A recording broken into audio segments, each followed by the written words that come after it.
ఇదేంటి లాయర్ గారు, ఆస్తి మాత్రమే 3 వాటాలుగా రాశారేంటి? అమ్మ నగలో నాకు వాటా ఉందిగా, ఆ నగల గురించి కూడా దీంట్లో రాయండి.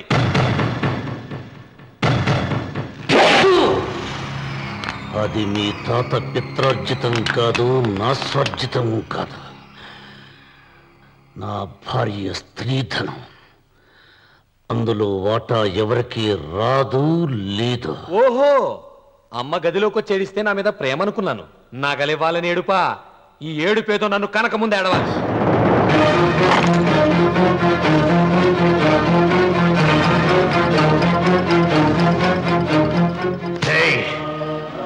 నీ అమ్మను ఎంత మాట అన్నావురా?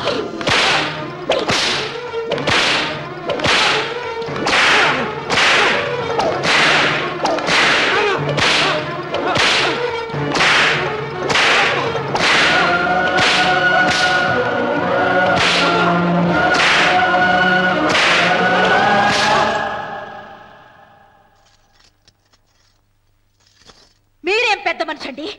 పెళ్ళైన కొడుకుని కొడతారా? ఆస్తి ఇవ్వడం ఇష్టం లేకపోతే ఇష్టం లేదు అని చెప్పండి. కూలి చేసుకుని బతుకుతాం, లేదా ఆలయం ముందు అడుక్కు తిని బతుకుతాం. ఇప్పుడు ఆయన మీ కొడుకు కాదు, నా మొగుడు. నా మొగుడిని కొట్టే హక్కు మీకు లేదు.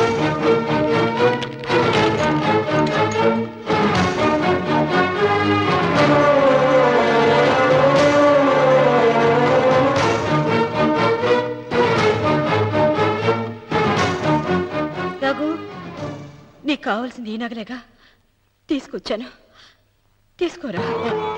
వద్దమ్మా, వద్దు. కాదన్నయ్య. వద్దమ్మా, నా మాట విను.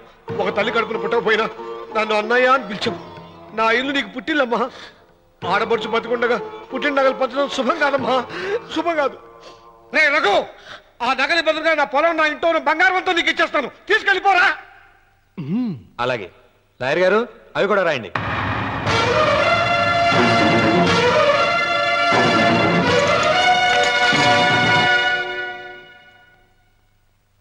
నాన్న, నాకు ఆస్తక్కర్లేదు. నేను మీతోనే ఉంటాను. మరదల్ని కొట్టే సంస్కారం ఉన్న కొడుకుని ఇంట్లో ఉంచుకునే సంస్కారం నాకు లేదు. వెళ్ళిపో.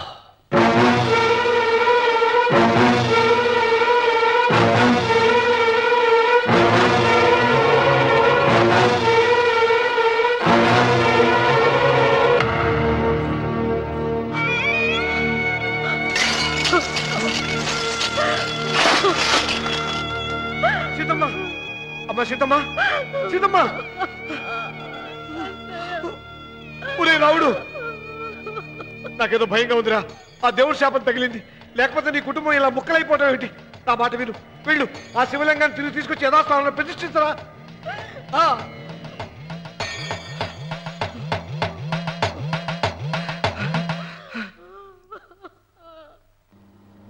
ఇదేమిట్రా రావుడు, శివలింగాన్ని తీసుకొస్తానని బయలుదేరి ఆలయం దగ్గర తీసుకొచ్చావేంటి?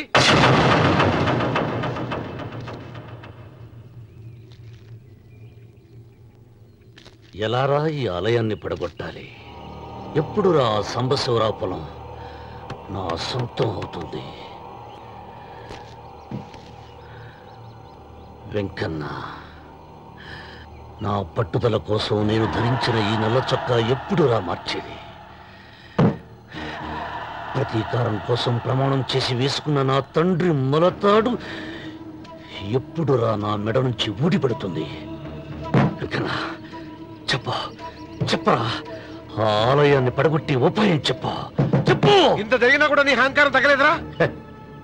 నారు పొయ్యకుండా నీరు పెట్టకుండా ఈ ప్రపంచంలో పెరిగేది ఒక్కటే, అహంకారం.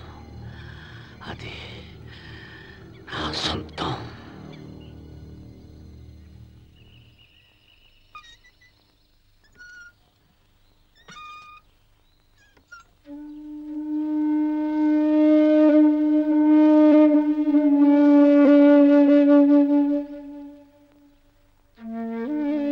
పిల్లలు వెళ్ళిపోయారు, కోడళ్ళు వెళ్ళిపోయారు. వచ్చే రాఖీ పండుగ నాటికి ఇది కట్టడానికి నేను కూడా ఉండకుండా వెళ్ళిపోతానేమో. అవే మాటలమ్మా. నువ్వు నిండు 100 ఏళ్ళు బతకాలమ్మా. 15 రోజులు కూడా పిల్లలు లేకుండా బతకలేకపోతున్నదని నూరేళ్ళు ఎలా బ్రతకలన్నయ్య.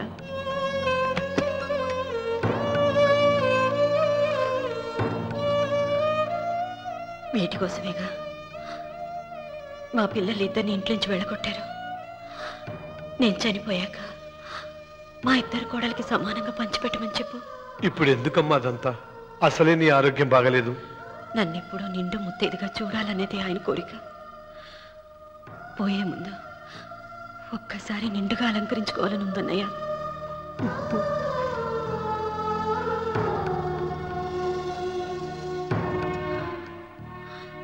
ఈ అన్నయ్య లేకపోతే నా ఈ కోరిక తీరేది కాదు. నీ చేతులతో అలంకరించన్నయ్య.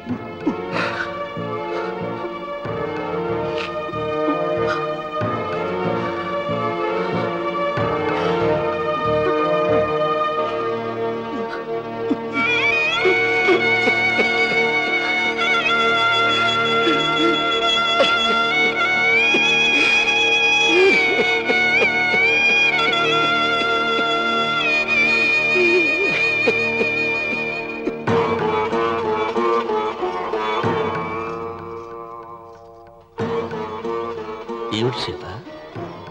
వడ్డానం పట్టట్లేదా? సరిగ్గా పెట్టండి. పేరంటానిక భర్త ముందు అలంకరించుకుని కూర్చోవడం కంటే ఆడదానికి వేరే పేరంటే ఉంటుంది చెప్పండి. ఏమండి, మీరు ఉత్తమ జాతి స్త్రీ రెండో కోరిక కోరదు అన్నారు. అందుకే మిమ్మల్ని అడగలేకపోయాను. కానీ చనిపోయే ముందు నీ ఆఖరి కోరిక ఏమిటి అని అడుగుతారు. నా ఆఖరి కోరిక ఆ శివలింగాన్ని తీసుకొచ్చి ఇంటి ముందు ప్రతిష్ఠించండి. సీత,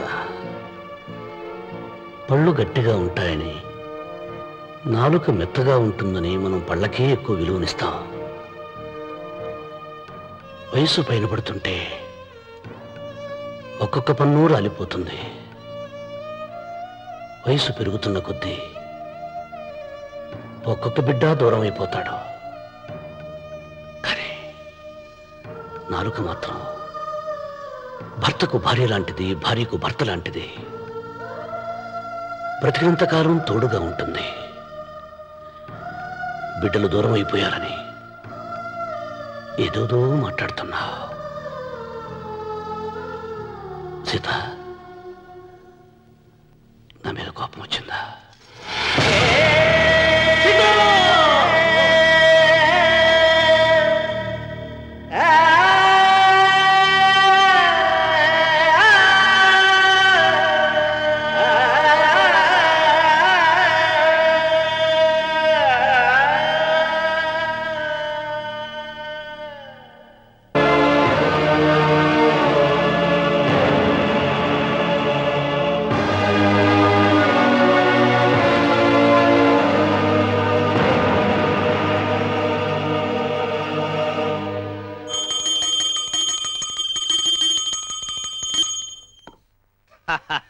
అక్కడ రామన్న చౌదరి చచ్చిన పేళానికి దీపం వెలిగించాడు.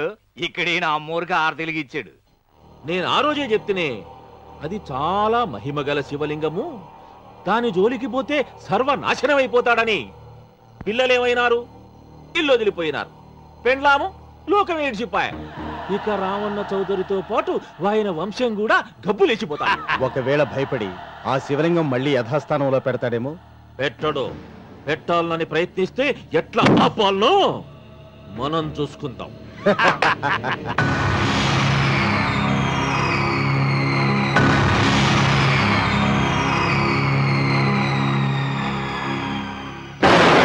ఆలయాన్ని పడగొట్టించి ఆలయమే లేదు కాబట్టి ఇక పొలం ఎందుకని ప్రశ్నించి అప్పుడు నా స్వాధీనం చేసుకోవాలి.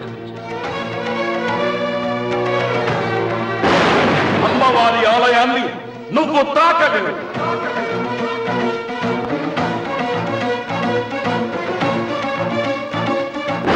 ఆ ఆలయాన్ని పడగొట్టలేదండి.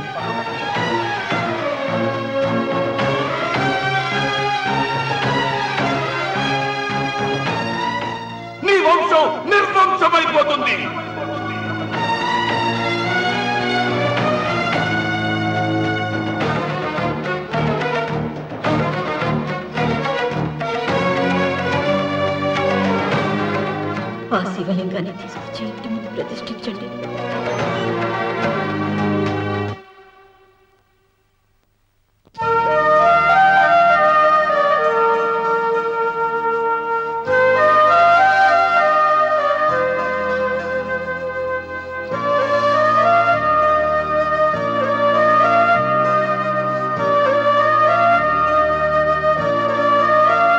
రావుడు, 6 నెలల తర్వాత నీకు శుభార్త. నీకు మనవడు పుట్టారా?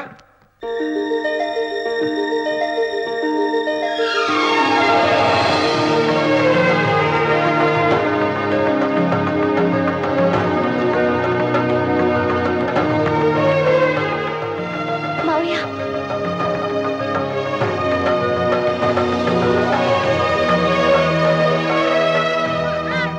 నా వంశం నిర్వంశమైపోతుందని జటాధారి శపించిన ఎదిరించి నా ఇంట పుట్టిన మొదటి వంశాంకురం.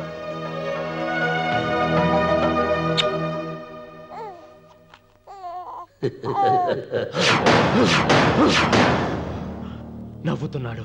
ఆ రమణ నవ్వుతున్నాడు. మళ్ళీ నవ్వుతున్నాడు. వాడు నవ్వుతున్నాడు. వారసుని పుట్టాడని హాయిగా నవ్వుతున్నాడు. వాడి ముఖంలో ఆనందం కనిపిస్తే నీ జీవితంలో నిప్పులు పోసుకున్నట్టే తెలుసా?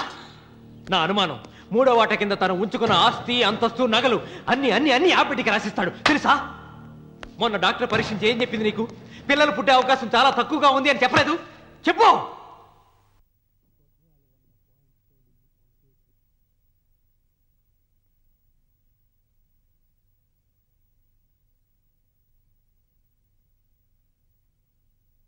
తను ఉంచుకున్న ఆస్తి, అంతస్తు, నగలు అన్ని అన్ని అన్ని ఆ బిడ్డకి రాసిస్తాడు తెలుసా?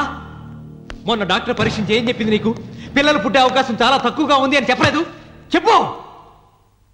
గొడ్రాలు అన్న పాయింట్తో నిన్ను పంపేసి మళ్ళీ కొడుక్కి పెళ్లి జరిపిస్తాడు. దిక్కుతోచని నువ్వు ఆత్మహత్య చేసుకుని చచ్చిపోతావు. ఇదంతా జరగకుండా ఉండాలంటే నీ తోడికోడలు కన్న బిడ్డని కన్నట్టే చంపేయాలి. ఈ భయాలేవి పెట్టుకోవద్దు. మీ నాన్న గుండెల్లో కత్తి కసా కసా దింపిన కసాయి వాడి మీద పగ తీర్చుకుంటున్నాననుకో, అంతే. బిడ్డ చచ్చిపోతే దిగులుతో రుక్మిణి చచ్చిపోతుంది. ఆమె పోతే ఈ ఇంటికి, ఆ ఇంటికి, అసలింటికి అన్నిట్లో నీదే పెత్తనం.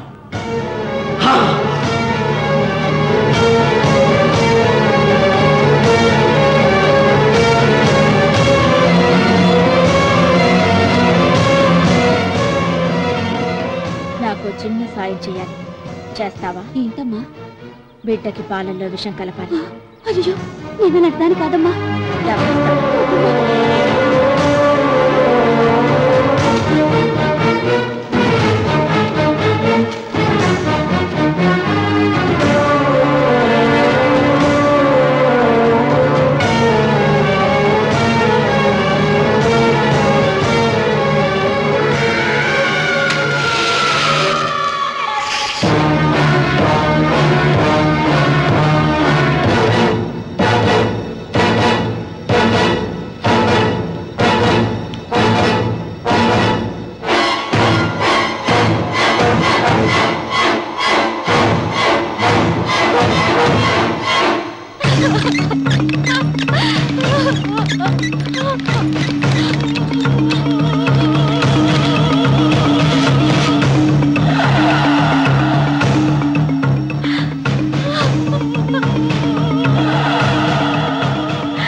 బిడ్డకి చివరిగా ఏం పట్టించారు? పాలు తాగించా. పాలలో విషయం కలిసింది.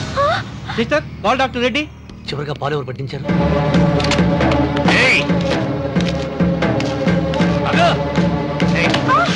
పాలలో ఏం కలిపావు? నాకేం తెలియదు బాబు. నిజం చెప్పు. చెప్పదు బాబు. మీ మరదలే డబ్బిచ్చి బాబుకు పాలలో విషం కలపమని చెప్పింది.